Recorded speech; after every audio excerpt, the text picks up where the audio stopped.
TDP office నుంచి ఒక psycho Chebrol Kiran అనేవాడు భారతి మేడంని ఎంత అసభ్యంగా మాట్లాడారో మీరు అందరూ కూడా గమనించారు. మరి టీడీపీ ఆఫీసులో అతనితో మాట్లాడించిన చంద్రబాబు నాయుడిని, లోకేష్ని క్షమాపణ చెప్పాలి, వాళ్ళ మీద కేసులు కూడా పెట్టాలి అంత ఘోరంగా మాట్లాడినందుకు. నిన్న మీరు చూస్తే మూర్తి గారి డిబేట్లో సంబంధమే లేకుండా రేణుకా చౌదరి గారు ఎంత అడ్డదిడ్డంగా మాట్లాడుతుందో మనం గమనించాం. మరి ఆవిడ మీద ఎందుకు కేసు పెట్టలేదు? మూర్తి గారి మీద ఎందుకు కేసు పెట్టలేదు? ఎందుకు బిఆర్ నాయుడు గారు క్షమాపణ చెప్పలేదని నేను అడుగుతున్నాను. ఈరోజు సాక్షిలో మాట్లాడారన్నారు, అదే మాటలు ఆయన మాట్లాడిన విధానం తప్పు, కృష్ణంరాజు అనే వ్యక్తి. కానీ అదే వార్తలు టైమ్స్ ఆఫ్ ఇండియాలో వచ్చాయి, అదే న్యూస్ ఈటీవీలో వచ్చింది. మరి వాళ్ళ ఆఫీసుల మీద ఎందుకు దాడులు జరగలేదు? వాళ్ళ మీద ఎందుకు కేసులు పెట్టలేదు? కేవలం సాక్షి మీద ఎందుకు దాడులు చేస్తున్నారు? అలాగే ఎందుకు సాక్షిలో మాత్రమే ఈరోజు కొమ్మినేని గారి మీద తప్పుడు కేసు పెట్టి అరెస్ట్ చేశారని నేను అడుగుతున్నాను. ఎందుకంటే కొమ్మినేని గారి మీద ఎప్పటి నుంచి అమ్మాయిని ఒకసారి పరామర్శించిన వాళ్ళ కుటుంబ సభ్యులను పరామర్శించడానికి వెళ్తే అదే రోజు లోకేష్ గారి మీద, మా మీద కూడా ఇప్పటికీ ఆ కేసు నడుస్తూనే ఉంది. ఆ కేసులు ఉన్నాయి మా మీద. అంటే ఈ రోజు నువ్వు మాట్లాడుతున్నావు, నేను చాలా క్లియర్ గా చెప్తున్నా, ఇక్కడ చాలా బాధపడి నేను ఇక్కడ కూర్చొని ఈ రోజు మాట్లాడుతున్నా. ఎంత బాధపడ్డామంటే, ఒక రాజకీయాల్లోకి ఒక మహిళలు వచ్చిన మహిళ మా మీద రాజకీయాల్లో ఎవరున్నా కూడా వాళ్ళని తిరిగి ప్రశ్నించినా, వాళ్ళకి వ్యతిరేకంగా ఒక మాట మాట్లాడినా మా కుటుంబ సభ్యులతో సైతం బయటకు తీసుకొచ్చి ఎంత నీచాతి నీచంగా మాట్లాడే పరిస్థితులు ఈరోజు కనిపిస్తూ ఉంటే, వాళ్ళ గురించి మేము ప్రశ్నిస్తూ ఉంటే, వాళ్ళ గురించి మేము కేసులు పెడతా ఉంటే వాళ్ళని వెనకేసుకొస్తాడే. వాళ్ళని ఈరోజు వెనకేసుకొచ్చి ప్రశ్నించే వాళ్ళరే. ఏం ప్రశ్నించావు నువ్వు? ప్రశ్నించడం అంటే ఏంటో తెలుసా? గవర్నమెంట్ విషయంలో ఎవరైనా నువ్వు ఈ సిద్ధాంతం తప్పు, లేకపోతే నువ్వు ఇచ్చిన సంక్షేమ కార్యక్రమాలు తప్పు, ఈ సంక్షేమ కార్యక్రమాలు ఇంత అవినీతి జరిగింది అని ఎవరైనా క్వశ్చన్ చేస్తే దాని మీద మేము పెట్టామంటే అప్పుడు అడుగు, మేము మాట్లాడతాం.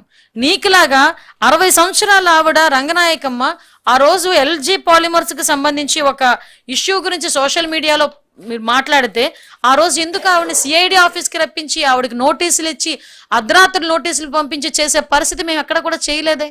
ఒకసారి ఆలోచించండి.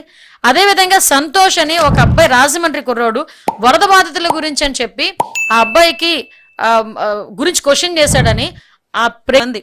ఇవే కాదు, మీ తాలూకా పైత్యం ఎంతవరకు పెరిగిపోయిందంటే అప్పుడు అమరావతి మహిళా రైతుల గురించి నీచంగా మాట్లాడి అమరావతి రైతులు, నిజంగా మహిళా రైతులు మానసికంగా ఎంత క్షోభపడ్డారో నాకు తెలుసు. అటువంటి వాళ్ళని ఉద్యమం కూడా చేసుకోనివ్వకుండా, కనీసం దుర్గాదేవి టెంపుల్కి కూడా వాళ్ళు వెళ్తామంటే వెళ్ళనివ్వకుండా నువ్వు చేసిన దురాగతాలు మర్చిపోయావా జగన్మోహన్ రెడ్డి? ఆఖరికి ఇదే పోలీసులను అడ్డం పెట్టుకుని బూటుకాలతో తన్నించి, కడుపుల్లో తన్నించి ఆడబిడ్డ తాలూకా శోకమే ఈరోజు నీకు శాపమై తగలలేదా? ఈరోజు 11కు దిగజారేవంటే ఈరోజు నువ్వు మాట్లాడుతున్నావు. మేము ఏ రోజు నీ ఇంటి గేటుకి తాడులు కట్టలేదే, ఏ రోజు నువ్వు బయటికి వెళ్తానంటే రిస్ట్రిక్షన్స్ పెట్టలేదే, నీ ఆఫీస్ మీద ఎవరు కూడా దాడి చేయలేదే. డీజీపీ ఆఫీస్ పక్కన కరెక్ట్గా ఇంచుమించు ఒక 1/4 కిలోమీటర్ కూడా 200 మీటర్ 300 మీటర్లు ఉన్న ప్లేస్ నుంచి కూడా కట్టి కొడితే కిలోమీటర్ కూడా ఉండదు Telugu Desam party office.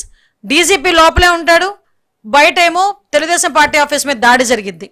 Telugu Desam party office మీద దాడి జరిగినట్టుగా నీ ఆఫీసుల మీద ఎక్కడైనా 5 నెలల కాలంలో దాడులు అయినా కూడా వైకాపాలకు సిగ్గురాల.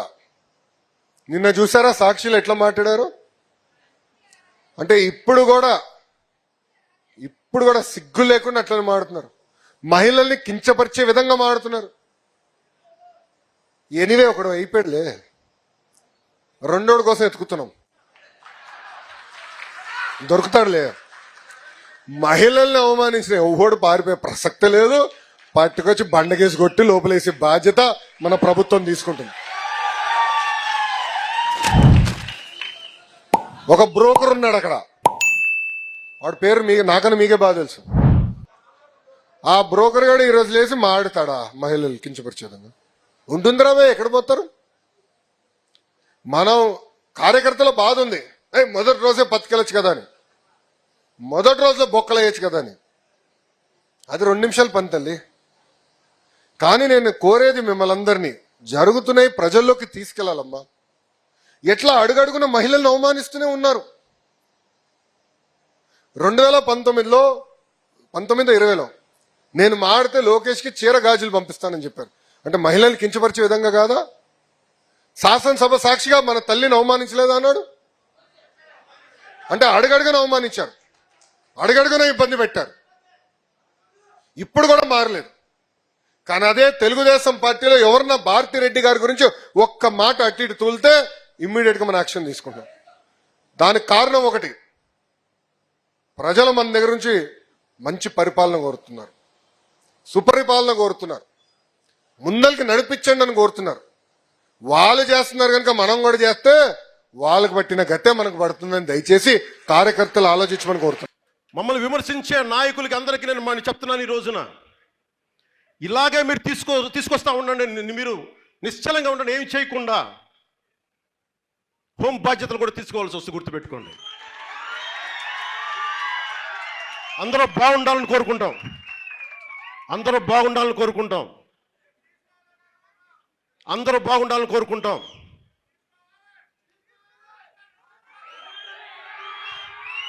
అందరూ బాగుండాలని కోరుకుంటాను, అందరూ బాగుండాలని. ఆగండి ఒక నిమిషం. అందరూ బాగుండాలని కోరుకుంటాను. రాగానే ఒకటే మాట చెప్పా, ఇది ప్రతీకార ప్రభుత్వం కాదు అని. కానీ చేతగాని ప్రభుత్వం నేను చెప్పాలా, గుర్తుపెట్టుకోండి.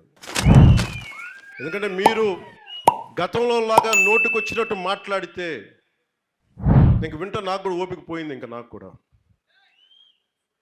మీరు అంటారు కదా ఏం చేస్తామని, వెయిట్ చేయండి.